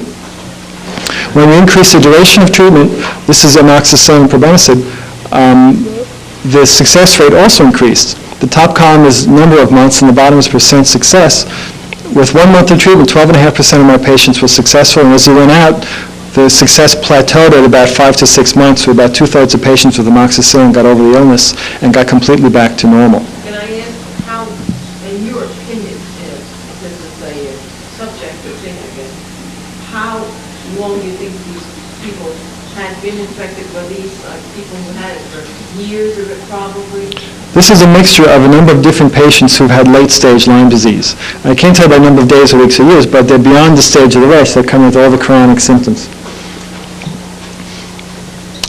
All right, let's move ahead. All right, with treatment, symptoms flare in the beginning of therapy. The germs that are in hiding sometimes get liberated. Germs that are solid break down and release some poisons internally. So you get a flare of symptoms in the first few days or first week or so of treatment. Then it lasts a day or two or a week or two. The longer the patient has had Lyme, or the worse the infection is, the more severe this reaction is and the longer it can last. If the reaction is especially severe, you have to understand it's not from the antibiotic, it's from the killing effect on the germ. You may have to stop treatment for a few days or cut the dosage down to let the patient sort of cool off and then go back to treatment again. Patients with Lyme disease will notice the symptoms wax and wane every single month. The fact that this is happening is evidence that they still are harboring an active living infection. If patients are still infected and antibiotics are stopped, they're not over the illness, obviously, and they're going to stay infected. As I mentioned before, with treatment, about 36% of patients will have a rise in their Lyme test, some from 0 to positive, and some from a low positive to a high positive. So a higher titer test several weeks or months into treatment is not a bad sign. It actually might be a good sign. Again, as I said, if you're still sick and medicines are stopped, you're staying sick. I have my patients get completely over their symptoms and stay that way for at least a month before I stop my antibiotics. What I found is that the least treatment that's necessary, let me find the slide, is 30 days based on my studies for late-stage Lyme disease. The average, though, is 4 months for a healthy young male and 6 months for a female. Apparently there's a hormonal or a sex-related difference. Women who are hormonally active seem to need more aggressive treatment than males. This begins around age 10 to 12 and lasts until menopause. It's never been formally studied to see whether this is a simple genetic effect or truly hormonal, but it's something that is real that's been noticed by many different researchers. Now, how come some people need more treatment than others? Patients who had multiple bites, have had Lyme more than one time, have many bites at once, end up being sicker. They must have a higher germ load in their body, and they require more prolonged treatment. Patients with the arthritic form of Lyme disease, where they really look like they have rheumatoid arthritis, sometimes need months to years of treatment to get back to normal. Patients with the heart affected by Lyme, and again women, also can need more prolonged treatment based simply on studying 800 patients in a retrospective fashion. Patients who need IV therapy, there's no clear-cut guidelines at all, and everybody you talk to will have a different opinion. By going back through 800 or so patients and seeing who needed it, patients of extreme age, over age 60, or in the case of children, say younger than age 5, are more likely to need antibiotics intravenously. Patients who've had a long course of Lyme disease for years end up needing IVs more often. Those patients with the active arthritis, the so-called stage 3 Lyme disease, or those with major neurologic problems from Lyme disease, especially an abnormal spinal tap, are more often needing intravenous antibiotics. And patients whose immune system is weakened, either congenitally or with the use of steroid-type drugs that suppress the immune system, always end up needing a stronger course of treatment, and usually that means antibiotics intravenously. Well, how far shall I go with this? There's some problem patients. They only feel well when they're on antibiotics. What do you do with these patients? Well, Maybe they need a stronger antibiotic or switch to an IV. What about the patients who only do well on an IV? Well, we clearly need to do something different with them. We're researching ways of strengthening the immune system by vaccinating them, by giving gynoglobulin and so forth. And we're also researching ways other than drugs to try and make them better. And one of the things I found very interesting, but also very true, is rehabilitation. Patients with Lyme disease very often are not as active as they normally were. Many times they're so sick they're lying in bed many hours of the day, they're not getting good sleep because of the aches and pains, and they physically deteriorate. If you, for example, were in some kind of a car crash, or in some kind of a body cast for 6 months or a year, you would not get out of this cast and jump up and say, I'm fine, let me go run around. You would have to go through a rehabilitation program. The same is absolutely true with Lyme disease. Without proper rehab, you will not come back to normal after having had chronic Lyme disease. So I started my patients with a rehab program, starting very simply, very gently with massages and heat treatments and mobility training, and very slowly building them up to the point to get their muscles more flexible, then moving month by month into more active exercise. Very interesting thing appeared. If you can get your patients to the point of an aerobic phase of exercise and do it aggressively 3 days a week, something changes in their Lyme disease, and they start getting better even without the benefit of antibiotics. And this has been in dozens of my patients, and other physicians across the country have picked up on this and found the same thing. We're doing some studies now in our rehab department at Southampton to try and see what's going on here. But whether it's an effect on the immune system, whether it's because you're getting more oxygen to the tissues, which is known to be toxic to the germ, or whether it's just because high levels of exercise raise your body temperature and that can kill the spark-heat, none of these things are known at all. But what is known is that, number one, you'll not get back to normal without some kind of rehab program. Number two, the rehab program has to be very progressive, start very gently, work your way up to an aggressive program. And finally, an aggressive aerobic type of program will somehow modify the illness and almost make it go away. Have you noticed that a sedentary type person is apt to have more serious symptoms? You know, I haven't... Let's say a farm worker or a person into strenuous labor. I haven't categorized my patients into sedentary versus active and see what happened with them. So I can't give you formal statistics on that, but I think my observations are absolutely definite. People who are healthy, vigorous, aerobic exercise type people before they get Lyme always seem to do better than those who are couch potatoes. Time to get up and move around. Yes? I want to catch you before you go. Treatment of tick bites in endemic areas. What's your attitude? Controversy exists. Let's say you appear with a tick bite. You wake up in the morning, find a tick attached. What do? The two things you can do. One is you do nothing. You watch your weight and see if you develop Lyme disease and so get treatment. The other is, I don't want to get Lyme disease. Let me take antibiotics now and prevent it. The problem is there's no clear-cut way to know what to do. First of all, not every tick is a deer tick. Not every deer tick contains Lyme disease. Not every bite that is of an infected tick will result in an infection. It may not always be transmitted. So, very clear, you don't have to treat every single tick bite. On the other hand, if you want to just watch and wait, if you're going to wait for a rash, in my experience, less than half the people with Lyme will get the rash, and those who do get it will get it several weeks into the infection when the organism is already disseminated into their body. If you wait for symptoms to develop, the symptoms are nonspecific, and you could be having a flu and not really realize it's really Lyme disease. And finally, if you wait for the blood test, it can take as much as 4 to 6 weeks to have a blood test go from negative to positive from Lyme disease, and then because the test is so inaccurate, it may never show positive, or if it does, it may take a long time to do so. So the pitfalls to either way of doing it. They did some studies in Connecticut and Westchester where they compared patients in this situation by giving or not giving antibiotics, and their conclusion was that you're probably better off not giving antibiotics in that setting. But the point is, though, that their area is different than ours. Surveys in their area showed that the infection rate of the ticks is between 20 and 40% of the ticks that were tested. In our area, there are pockets of ticks that have a 100% infection rate. As an example, if you have a patient who's pregnant and comes in from an area like Shelter Island or Montauk or something with an engorged embedded deer tick that's clearly been on for several hours or not even overnight, I would want to treat that patient because I'd rather not have an infected pregnant woman. If a patient of mine comes to me having several ticks attached, and this has happened many times, for example, landscapers or someone who's outdoors a lot, and they say, look, I just picked up 6 ticks, and you know that their infection rate's between 80 and 100% from where they're coming from. They have a very high likelihood of getting Lyme disease. So like everything else in Lyme disease, it's an individual decision, and nothing is clear-cut, and you, as a patient, and you as a physician, have to sit down, spend time, talk about the pros and cons of treatment, and decide what's best to do. The other pitfall is that if you have an early infection of Lyme disease, let's say you just got the bite and going on prophylactic antibiotics, that may not work. Not every antibiotic works in every infection. We've had a case of this happening with amoxicillin. The person got sick anyway. Second thing is that early treatment will negate the blood test, so the blood test will never become positive for that patient. So the pitfalls are either way of doing it, and it has to be very carefully worked out between you and the physician. If you decide not to take treatment, you should be very well educated on what kind of symptoms to look for, on getting a baseline blood test and a follow-up one anywhere from 2 to 4 weeks later, maybe several follow-up tests, keeping careful temperature records, and just watching the body, looking for signs of an infection. Because it's very clear that the sooner you treat Lyme disease, the easier it is to get rid of it. I just wanted to make a comment, too, on the study out of the Connecticut area that hit the press on treatment on tick bite. In talking to one or two of the people that were actually involved in that study, they were opposed to that going out to the public until the study was completed, and actually the caveats were entered that all of those ticks, 100% of the ticks that were removed in the hyperendemic area were removed within several hours of the tick bite, that the conclusion of the study was flawed, and they could not make that decision that treatment on tick bite was unwarranted. And I talked actually to the man, the PhD, who did all of the testing of the ticks. And for 2 years, he had been opposed to those statements being made.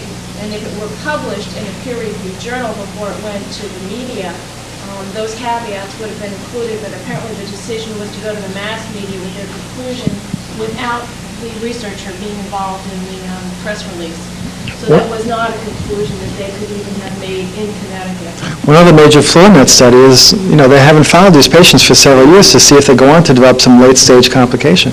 Another one was that the decision as to who had Lyme disease was based on a circular rash of a certain size at the site of the tick bite and no place else. Plus, they had to have a seroconversion. They had to seroconvert to being positive. So the people who would have received antibiotics in one group versus the other group may not have had that occur even if they had disease. They may not have seroconverted. So there were a number of problems with the study. It was out of date by the time they decided to announce it to the media. There's also a study at LIJ that found, and it's still ongoing, I think, that so far the intended conclusion is to not treat initially. The study at LIJ has also supported the earlier conclusion that they no longer including in the study that you're referencing. They also supported not to treat initially. The other thing I always found unusual is when our son was having a relapse on Lyme disease, the decision was not to treat him until he had another seroconversion. A week later, he went in with fever, and the doctor had said to us, well, we think he might get an ear infection. So the week before, the dangerous drug amoxicillin that has all side effects, well, he had forgotten about the fact that we had been there for maybe something prolonged for Lyme disease, and said to us, we're concerned your son's going to have ear infections that he doesn't have yet, so we want to put him on this safe drug amoxicillin until next April. So he was put on for 5 months of amoxicillin for an ear infection he didn't have with a safe drug, when the same drug would have been used for a potential brain infection or body infection. And I think some of those decisions may be a joint decision with the patient and the ability of the patient to be able to tell you what's going on instead of unilateral decision one way or another. Yeah, let me conclude because I have a few comments on that. As you can see from the slide, Lyme is a clinical diagnosis, as I've said over and over again. When treatment is given, the right medicine has to be used and follow the right protocols, not the old-fashioned ones. Dosages have to be high, even if it's an early infection. The duration of treatment is just as important as which drug is chosen, and do not let the antibiotic be stopped before you feel yourself really over the hump and almost back to normal, if not really back to normal.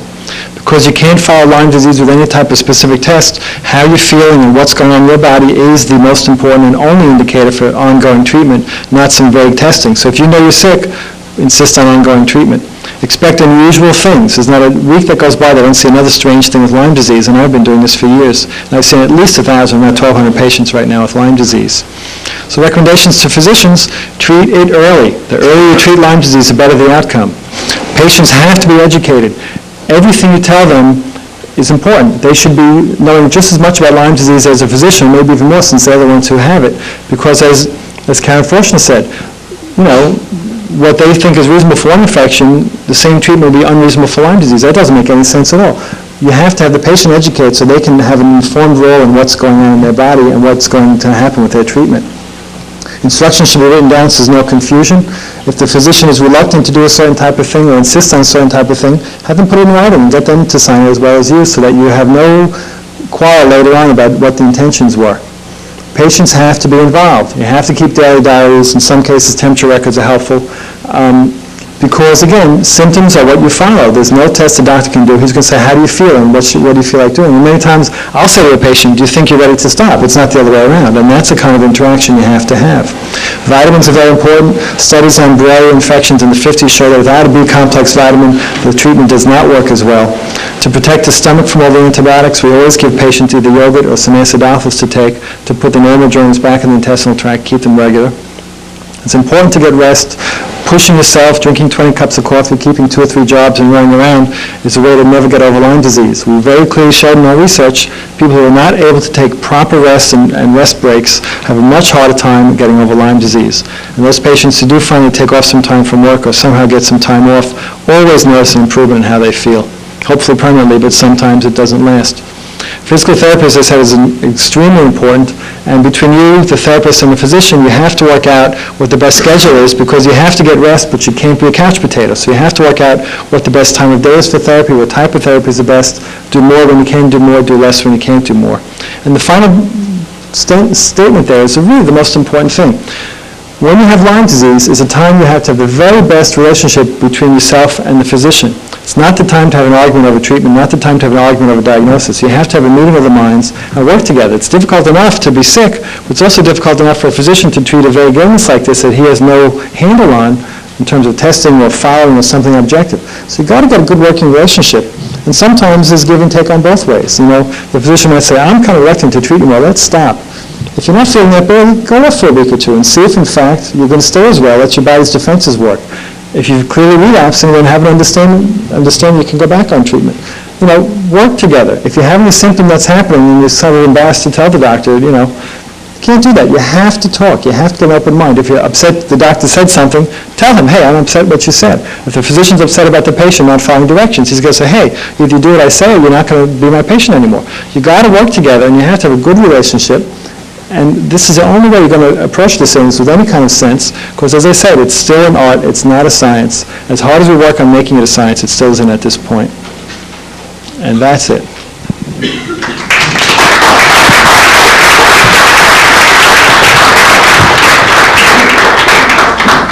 Don't walk away. Before we break, and I will hold all questions. You can talk to Dr. Virascano during the break, but I would like to ask Joe one thing. Yesterday, we were discussing the availability of the definitive tests for Lyme, and it's my understanding that most of these tests that are newer are very site-specific. The Rocky Mountain test is only available through that laboratory at this point.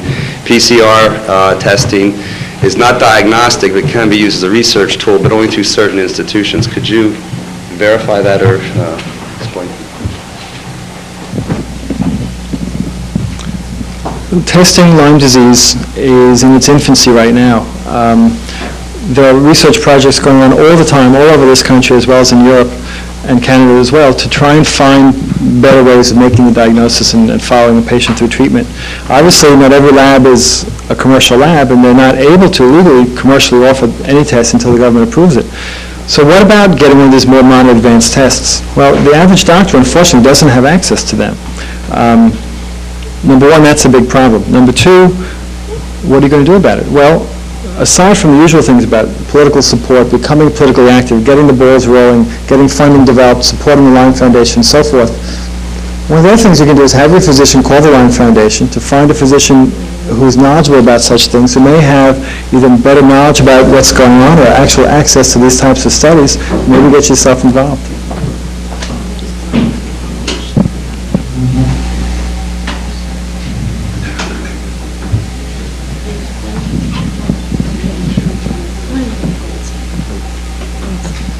Let me add one thing.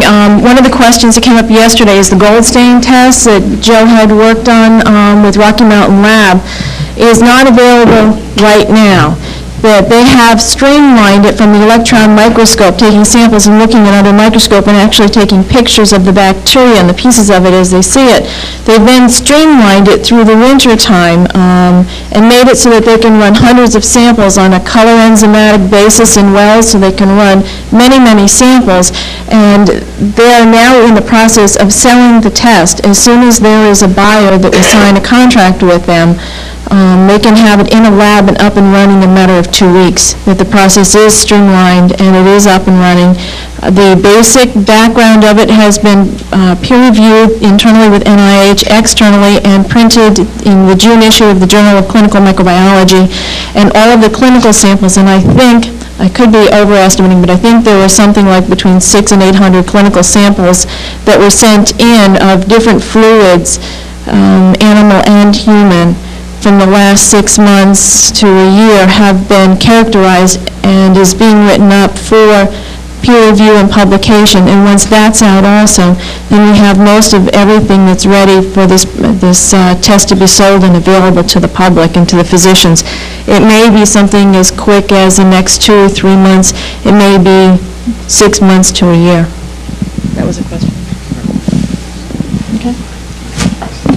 Okay, we can take about a 15-minute break. I'd like to keep it short because we're running behind. We started late this morning.